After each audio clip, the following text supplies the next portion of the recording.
अब बेटा स्टार्ट कर रहे हैं, स्लाइड शेयर कर रही हूँ। अपन स्टार्ट कर लेते हैं। एक्टोकार्पस की स्लाइड शेयर करते हैं। एक्टोकार्पस का वर्गीकरण ले रहे हैं। Ectocarpus, classification of Ectocarpus. तो अपन सबसे पहले जब प्रैक्टिकल रिकॉर्ड करते हैं तो एक्टोकार्पस की स्लाइड करेंगे। तो एक्टोकार्पस के सदस्य लवणीय जल में अपना जीवन यापन करते हैं। किसमें करते हैं? एक्टोकार्पस के सदस्य लवणीय जल में अपना जीवन यापन करते हैं। इनके विशाल सदस्य कैल्प कहलाते हैं तथा एक्टोकार्पस भूरे शैवाल कहलाते हैं। ब्राउन एल्गी होते हैं। यह विषम तंतुक स्वभाव प्रदर्शित करते हैं। तो प्रैक्टिकल फाइल में अपन क्या लिखते हैं? जरूरी है क्लासिफिकेशन ऑफ एक्टोकार्पस, एक्टोकार्पस का वर्गीकरण। तो एक्टोकार्पस को उप विभाग शैवाल में रखा गया है क्योंकि ऊतक विभेदन अनुपस्थित होता है। हरा स्वपोषित पादप पाया जाता है और एक्टोकार्पस में सेल्यूलोज युक्त भित्ति पाई जाती है। और कौन सी क्लास में, कौन सी वर्ग में एक्टोकार्पस को रखा गया है? तो वर्ग है पियोफाइसी। वर्ग है पियोफाइसी क्योंकि इसमें क्लोरोफिल ए तथा क्लोरोफिल सी उपस्थित होता है। फ्यूकोजैंथिन व जैंथोफिल के कारण भूरी शैवाल होती है। एक्टोकार्पस संचित भोज्य पदार्थ एक्टोकार्पस में लैमिनेरिन व मैनिडोल पाया जाता है, इसलिए एक्टोकार्पस को वर्ग पियोफाइसी में रखा गया है। और चल कोशिकाएं दो असमान कशाभी युक्त होती हैं। तो कशाभिकाएं पाषाणीय होती हैं, पाइरिनॉइड उपस्थित होते हैं। तो कौन से गण में एक्टोकार्पस को रखा गया है? ऑर्डर है एक्टोकार्पेस क्योंकि सुकाए विषम थैलेसी होता है, उधर व शयान तंत्र उपस्थित होते हैं। बीजाणुधानी शीर्षस्थ अथवा अंतर्वेशी पाई जाती है और बीजाणुधानी एकल अथवा बहुकोष्ठीय होती है। लैंगिक जनन एक्टोकार्पस में समयुग्मकी प्रकार का होता है। कौन सी फैमिली में, कुल में एक्टोकार्पस को रखा गया है? तो फैमिली है एक्टोकार्पेसी क्योंकि एक्टोकार्पस में सुकाए की तंतु थैलेसी वृद्धि होती है। तंतु एक्टोकार्पस के फिलामेंट्स यूनिसेरिएट होते हैं, एक पंक्तिक होते हैं। तंतु एक पंक्तिक होते हैं। समाकृतिक पीढ़ी एकांतरण मिलता है। समाकृतिक पीढ़ी एकांतरण मिलता है। आइसोमॉर्फिक ऑल्टरेशन ऑफ जनरेशन पाया जाता है। और जीनस किसकी बात कर रहे हैं? वंश है एक्टोकार्पस क्योंकि एक्टोकार्पस में सुकाए तंतुल होता है, एक पंक्तिक व अत्यंत ही शाखित होता है। बैंड आकार के क्रोमेटोफोर पाए जाते हैं।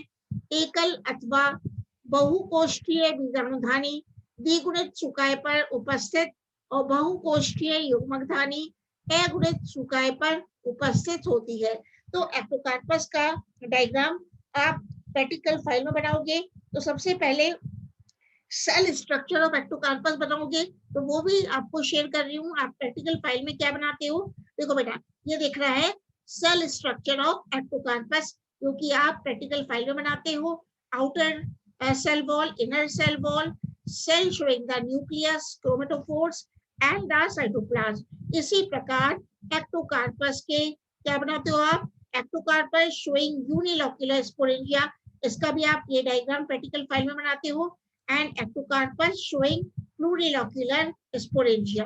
तो अब अपन लैब टेक्निक के बारे में बात करते हैं कि अपन जब प्रयोगशाला में, लेबोरेटरी में वर्क करते हैं तो लैब की टेक्निक क्या है? तो स्लाइड पे एक्टोकार्पस का थैलस लेकर सेफिनिन से अभिरंजित करते हैं। अपन क्या करते हैं प्रयोगशाला में, लैब में? पहले स्लाइड पर एक्टोकार्पस शैवाल का थैलस लेकर सेफिनिन से अभिरंजित करते हैं, फिर ग्लिसरीन में माउंट करके कंपाउंड माइक्रोस्कोप में अवलोकन करते हैं या देखते हैं। तो इसके थैलस की संरचना, एक्टोकार्पस थैलस की संरचना, तंतु कोशिका संरचना, तंतु कोशिका संरचना, एक कोष्ठ की व बहुकोष्ठ के बीजाणुधानी का अध्ययन करते हैं तथा इसके थैलस की संरचना का अध्ययन करते हैं, कोशिका संरचना का अध्ययन करते हैं और एक्टोकार्पस के एक कोष्ठ की बीजाणुधानी, यूनिलोक्युलर स्पोरेंजियम व प्लूरिलोक्युलर स्पोरेंजियम का भी कंपाउंड माइक्रोस्कोप में अध्ययन करते हैं। तो सुकाई की संरचना कैसी होती है? Structure of Ectocarpus thallus. तो भूरे शैवालों में एक्टोकार्पस का पादप सुकाय सरल प्रकार का होता है। यह शयान व ऊर्ध्व तंत्र में विभेदित रहता है। तो शयान तंत्र, जिसको आप बोलते हो प्रोस्ट्रेट सिस्टम, मूलाभासों के द्वारा आधार से चिपका रहता है। और शयान तंत्र मूलाभास, शयान तंत्र मतलब प्रोस्ट्रेट सिस्टम से कई ऊर्ध्व शाखाएं ऊपर की ओर वृद्धि करती हैं। वह ऊर्ध्व तंत्र का इरेक्ट सिस्टम का निर्माण करती हैं। तो शाखाओं व मुख्य शाखा की शीर्षस्थ कोशिका रोम समान होती है, जिसमें लंबी सकड़ी रंगहीन वैक्यूलेट कोशिकाएं पाई जाती हैं। यह सलेशमी रोम म्यूसिलेज हेयर कहलाते हैं। अब एक्टोकार्पस की कोशिका की संरचना का जब अध्ययन करते हैं तो अपन क्या लिखेंगे? एक्टोकार्पस की कोशिकाएं छोटी व आयताकार होती है। सेल कोशिका भित्ति बाहर जिलेटिनी पैक्टिक पदार्थ एल्जिन से निर्मित होती है। वह अंदर कोशिका के जीव द्रव्य में वह अंदर की कोशिका भित्ति सेलुलोज परत से निर्मित होती है। तो वापस बोलती हूँ, एक्टोकार्पस की कोशिकाएं छोटी व आयताकार होती हैं। कोशिका भित्ति सेल वॉल बाहर जिलेटिनी व अंदर की कोशिका भित्ति सेलुलोज परत से निर्मित होती है। मतलब outer cell wall in Ectocarpus is made up of gelatinous substances like pectin substances, for example algin, and the inner cell wall in ectocarpus is made up of cellulose. संचित भोज्य पदार्थ फ्यूकोजन कण के रूप में पाए जाते हैं। तो कोशिका के जीव द्रव्य में एक केंद्रक व बैंड आकार के क्रोमेटोफोर पाए जाते हैं। ये देखो, ये जो बनाते हो ना, कोशिका के जीव द्रव्य में बैंड आकार के क्रोमेटोफोर पाए जाते हैं, यही बताया है।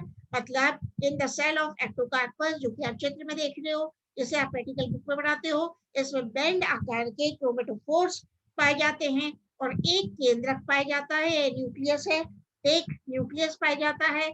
और सेल वॉल देख रहे हो, inner cell wall and outer cell wall. तो इनर सेल वॉल सेलुलोज की बनी हुई होती है, outer cell wall gelatinous substances pectin पदार्थ जैसे कि एल्जिन से बनी होती है। तो इसको आप किससे बनाओगे? प्रैक्टिकल फाइल में। इसी प्रकार अब जनन देखते हैं, रिप्रोडक्शन। तो एक्टोकार्पस के जीवन काल में आइसोमॉर्फिक दो स्वतंत्र सुकाए पाए जाते हैं। इनमें एक बीजाणुद्भिद होता है व दूसरा युग्मकोद्भिद होता है। तो बीजाणुद्भिद सुकाए पर बहुकोष्ठकी व एक कोष्ठकी बीजाणुधानी पाई जाती है। मतलब बीजाणुद्भिद सुकाए पर प्लूरिलोक्यूलर एंड यूनिलोक्यूलर स्पोरेंजिया पाई जाती हैं, जबकि युग्मकोद्भिद सुकाए पर बहुकोष्ठकी युग्मकधानी प्लूरिलोक्यूलर गेमेटेंजिया उपस्थित होती हैं। तो अपन पढ़ेंगे सबसे पहले यूनिलोक्यूलर स्पोरेंजिया, एक कोष्ठकी बीजाणुधानी। तो जब इन स्पोरेंजिया की भी बेटा अपन स्लाइड बनाते हैं, वो कैसे बनाते हैं? इन स्पोरेंजिया को भी, यूनिलोक्यूलर स्पोरेंजिया को भी अपन सबसे पहले स्लाइड पे लेकर सेफिरिन से अभिरंजित करते हैं और सेफिरिन से अभिरंजित करने के बाद ग्लीसिन में माउंट करते हैं और यूनिलोक्यूलर स्पोरेंजिया के ऊपर एक कवर स्लिप लगा देते हैं और माइक्रोस्कोप में इसका अध्ययन करते हैं। तो अपन को एक कोष्ठ की बीजाणुधानी कैसे दिखेगी? यह सदैव द्विगुणित बीजाणुद्भिद पादप पर लगती है। यह हमेशा द्विगुणित बीजाणुद्भिद पादप पर लगती है। यह अलैंगिक जनन अंग की संरचनाएं होती हैं जो लघु पार्श्व शाखा के अंतस्थ सिरे पर स्थित होती हैं। तो यह अवृंत अथवा सवृंत तथा गोलाकार या दीर्घवृत्ताकार होती हैं, जिसका जीव द्रव्य अर्धसूत्री विभाजन द्वारा एक केंद्र की द्विकशाभिकीय चल बीजाणुओं में रूपांतरित हो जाता है और यह अगुणित चल बीजाणु अंकुरित होकर अगुणित युग्मकोद्भिद बनाते हैं जो बीजाणुद्भिद पादप के समान होते हैं। तो ये देखो, आपको ये वाला जो डायग्राम बनाते हो ये है एक्टोकार्पस शोइंग यूनिलोक्युलर स्पोरेंजिया। इसको इस डायग्राम को आप प्रैक्टिकल कॉपी पे बनाते हो। तो क्या बता रही हूँ यूनिलोक्युलर स्पोरेंजिया के बारे में बता रहे हैं।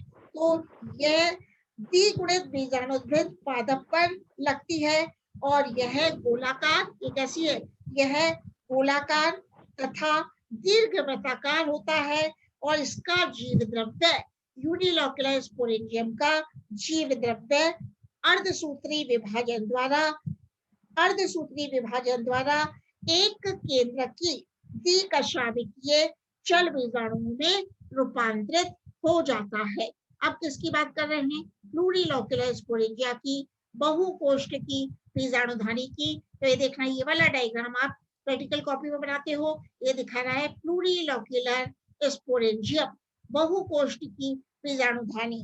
तो युग्मकोद्भिद पादप पर बहुकोष्ठकी युग्मकधानी तथा द्विगुणित पादप पर यह बहुकोष्ठकी बीजाणुधानी के रूप में कार्य करती है।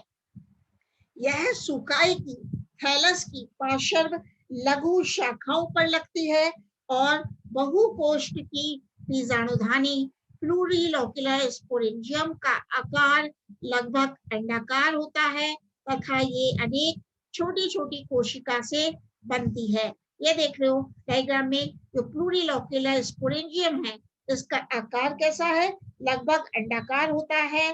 और ये डायग्राम में जैसे आप देख रहे हो, यह प्लूरिलोक्युलर स्पोरेंजिया अनेक छोटी छोटी कोशिकाओं के सोपान से बनती है। तो अपन क्या बात कर रहे हैं, परिपक्व होने पर इस बीजाणुधानी, परिपक्व होने पर बहुकोष्ठकी बीजाणुधानी का जीव द्रव्य रूपांतरित होकर द्विकशाभिकीय चल बीजाणु बनाता है और चल बीजाणु अंकुरित होकर बीजाणुद्भिद पादप बनाते हैं, जिस पर कुछ समय पश्चात फिर एक कोष्ठकी व बहुकोष्ठकी बीजाणुधानी निर्मित होती हैं। अब अपन स्पॉटिंग की बात करते हैं। जैसे आपका आ गया एक्टोकार्पस का थैलस रख देते हैं, हैबिट ऑफ एक्टोकार्पस। तो ये देख रहे हो आप, स्पॉटिंग में क्या दे सकते हैं, एक्टोकार्पस का युग्मकोद्भिद पादप। तो आप पॉइंट्स क्या लिखोगे स्पॉटिंग में, एक्टोकार्पस का सुकाय शाखित होता है और एक केंद्र की होता है, अनेक अनियमित पट्टी रूपी वर्ण की लवक उपस्थित होते हैं, पाइरिनॉइड अनुपस्थित होता है, सुकाय विषम जालिक होता है, थैलस कैसा होता है, विषम जालिक होता है और समयुग्मकी व असमयुग्मकी प्रकार का लैंगिक जनन पाया जाता है और पादप पर उप शाखाओं के सिरों पर बहुकोष्ठकी युग्मकधानी उपस्थित होती है। इसी प्रकार युग्मकधानी अर्धसूत्री विभाजन द्वारा अगुणित चल बीजाणु युग्मक उत्पन्न करते हैं। अब अगर अपन को दे देते हैं स्पॉटिंग में स्पोरोफाइट प्लांट, तो अपन इसका डायग्राम बनाएंगे या इसकी स्लाइड भी रख देते हैं, यूनिलोक्युलर स्पोरेंजियम की स्लाइड या प्लूरिलोक्युलर स्पोरेंजियम की स्लाइड, जो अपन को रखते हैं किसमें, स्पॉटिंग में। तो अपन क्या पॉइंट्स लिखेंगे, एक्टोकार्पस का बीजाणुद्भिद पादप के बारे में कि सुकाय शाखित होता है, एक केंद्र की होता है, अनेक अनियमित पट्टी रूपी वर्ण की लवक उपस्थित होते हैं, पाइरिनॉइड अनुपस्थित होते हैं, सुकाय पे एक्टोकार्पस की सुकाय पे दो प्रकार के अलैंगिक जननांग उपस्थित होते हैं, बीजाणुधानियां पार्श्वीय व उप शाखाओं पर एकल शीर्ष स्थिति में उपस्थित होती हैं, बहुकोष्ठकी बीजाणुधानी लंबी व बेलनाकार होती है। इसे डायग्राम में देख रहे हो, बहुकोष्ठकी बीजाणुधानी लंबी व बेलनाकार होती है। प्रत्येक बहुकोष्ठकी बीजाणुधानी की कोशिका द्विगुणित चल बीजाणु में परिवर्तित हो जाती है और एक कोष्ठ की बीजाणुधानी डायग्राम में देख लो अंडाकार होती है, वह अधिक चौड़ी होती है, वह अर्धसूत्री विभाजन द्वारा अगुणित चल बीजाणु उत्पन्न करते हैं। यह आप एक्टोकार्पस की जब स्पॉटिंग आती है उसमें लिखोगे। फिर एक्टोकार्पस पहचान के लक्षण क्या है, लास्ट क्लास में आप लिखते हो एक्टोकार्पस अत्यंत शाखित तंतुल सुकाय होता है। एक्टोकार्पस का सुकाय अत्यंत शाखित होता है, तंतुल होता है। कोशिकाएं आयताकार होती हैं, एक केंद्र की होती हैं। अनियमित पटिकाकार क्रोमेटोफोर उपस्थित होते हैं। एक कोष्ठ की अथवा बहुकोष्ठ की बीजाणुधानी मतलब यूनिलोक्युलर स्पोरेंजिया या प्लूरिलोक्युलर स्पोरेंजिया या बहुकोष्ठ की युग्मकधानी उप शाखाओं के सिरों पर उपस्थित होती है। तो ये आप एक्टोकार्पस के साइड में लिख दोगे। अब अपन पॉलीसाइफोनिया का करते हैं। तो पॉलीसाइफोनिया भी अपन लैब में करते हैं। तो पॉलीसाइफोनिया रोडोफाइसी शैवाल का के पादप है। पॉलीसाइफोनिया को कौन सी क्लास में रखा गया है, रोडोफाइसी में रखा गया है। तो भूरे या लाल शैवाल होते हैं। पॉलीसाइफोनिया समुद्र में पाए जाने वाला शैवाल है। Polysiphonia is a marine algae. Polysiphonia के पादप 30 सेंटीमीटर तक लंबे सघन गुच्छों में पंखनुमा आभासित होते हैं। अब अपन प्रैक्टिकल फाइल में क्या लिखते हैं, क्लासिफिकेशन ऑफ पॉलीसाइफोनिया। तो पॉलीसाइफोनिया को कौन से उपविभाग में रखा है, उपविभाग है शैवाल। क्यों रखा है, क्योंकि ऊतक विभेदन अनुपस्थित होता है। यह हरा स्वपोषित पादप है और सेलुलोज युक्त भित्ति। अब वर्ग कौन सी क्लास में, कौन से वर्ग में एक्टोकार्पस को रखा गया है, सॉरी पॉलीसाइफोनिया की बात चल रही है, कौन से वर्ग में कौन से वर्ग में पॉलीसाइफोनिया को रखा गया है। तो पॉलीसाइफोनिया को रोडोफाइसी में रखा गया है। इसी प्रकार पॉलीसाइफोनिया को उपविभाग शैवाल में रखा गया है। तो पॉलीसाइफोनिया को उपविभाग शैवाल में क्यों रखा है, क्योंकि ऊतक विभेदन अनुपस्थित होता है, हरा स्वपोषित पादप है, सेलुलोज युक्त भित्ति है। इसी प्रकार पॉलीसाइफोनिया को क्लास रोडोफाइसी में क्यों रखा है, क्योंकि थैलस तंतुनुमा या मृदुकी होता है, प्रजनन अचल युग्मकों के द्वारा होता है और कोशिका भित्ति में पॉलीसल्फेट एस्टर सेलुलोज व पैक्टिन उपस्थित होते हैं। और कौन से ऑर्डर में, कौन से गण में पॉलीसाइफोनिया को रखा गया है, तो ऑर्डर है सिरेमियल्स। तो क्यों, क्योंकि सहायक कोशिका का निर्माण निषेचन के पश्चात होता है व द्विगुणित कार्पोस्पोर्स का निर्माण सिस्टोकार्प में होता है। इसलिए पॉलीसाइफोनिया नामक शैवाल को ऑर्डर सिरेमियल्स में रखा गया है। द्विगुणित कार्पोस्पोर्स के अंकुरन से चतुष्क बीजाणुद्भिद विकसित होती है। और कौन से कुल में, कौन सी फैमिली में पॉलीसाइफोनिया को रखा है, तो रोडोमिलेसी फैमिली क्या है, रोडोमिलेसी। क्योंकि थैलस बहुसाइफनी होता है, थैलस पार्षदी या द्विभाजी शाखों युक्त जो बहुसाइफनी या एकल साइफनी होता है। वंश क्या है, कौन से जीनस में पॉलीसाइफोनिया को रखा गया है, तो अक्ष बहुसाइफनिया होता है, वृद्धि गुंबद आकार शाखाओं युक्त होती है और लैंगिक जनन विषम युग्मिकी होता है। तो लैब टेक्निक अपन क्या करते हैं पॉलीसाइफोनिया में, प्रयोगशाला में अपन क्या करते हैं कि डिसेक्टिंग माइक्रोस्कोप या कंपाउंड माइक्रोस्कोप की सहायता से पॉलीसाइफोनिया शैवाल के सुकाय का अवलोकन करते हैं।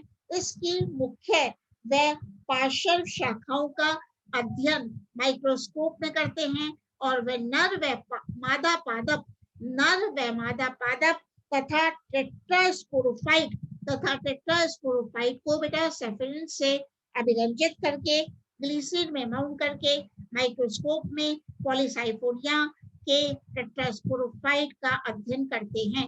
मतलब पॉलीसाइफोनिया में जो बेटा टेट्रास्पोरोफाइट पाया जाता है उसको पहले अपन सेफिलिन में लैब में स्टेन करते हैं, फिर ग्लिसरीन में माउंट करते हैं, उसके ऊपर कवर स्लिप लगा के कंपाउंड माइक्रोस्कोप पे इसका अध्ययन करते हैं। तो अपन प्रैक्टिकल कॉपी बनाते हैं। प्रैक्टिकल कॉपी में Polysiphonia thallus showing the habit ये बना देते हैं। अब स्ट्रक्चर ऑफ थैलस क्या है पॉलीसाइफोनिया में, मतलब मैम टाइम हो गया।